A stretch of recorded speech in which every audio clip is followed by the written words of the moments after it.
There was a strange tension in the house from that morning itself. Everything seemed normal from the outside. Food was being cooked in the kitchen, and the children were playing. The adults were talking, but something was stirring inside. Kali Mausi, Savitri, stood quietly in the kitchen. There was always some unspoken pain in her eyes. Buri Mausi and Rekha were sitting in the courtyard, laughing and talking. His voice was loud and full of confidence. Savitri said softly, "You have a habit of interrupting in everything." Rekha heard it immediately and asked, while raising her eyebrows, "What did you say?" Savitri turned and said, "Nothing." Anger was clearly visible on his face. Rekha got up and came over to them. "No, now that you have said it, say the rest." Now, everyone's eyes were on both of them. Savitri took a deep breath. "You don't need to be the center of attention every time." Silence spread across the courtyard. Rekha smiled slightly, but it was a cold smile. "And you? You're like very innocent, aren't you?" Savitri replied immediately, "At least, I do not pretend." Rekha's voice grew louder. "Do you think I am pretending?" Savitri said clearly. "Yes, you always act as if everything is under your control." Rekha remained silent for a few moments, then said, "What do you know about what I go through?" Savitri also raised her voice. "And what do you know about what I feel?"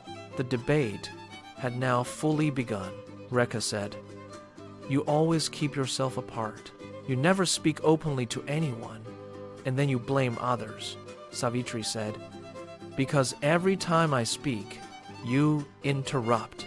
You don't know how to listen at all." Some relatives came forward to intervene, but neither of them was ready to stop. Savitri taunted, "Do you think that by speaking loudly you become right?" Rekha replied, "And you think you are better by staying silent?" There were tears in both of their eyes, but their anger was greater than that.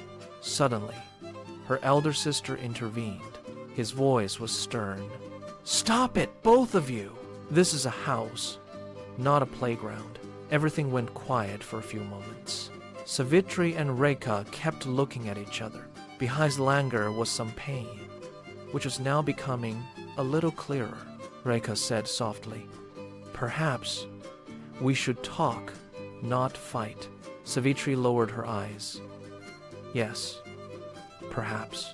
The sounds returned to the house once again, but this time there was a slight softness in those voices. Both looked at each other and broke a long silence. Savitri handed a glass of water to Rekha. Rekha accepted it and gave a slight smile. This smile was one that lessened Naysadiriness. The relatives went back to being engrossed in their conversation. The tension at home had gradually begun to dissipate. Savitri and Rekha started working together now. He had realized that dialogue is the solution. The wound of words was deep, but the balm was there too.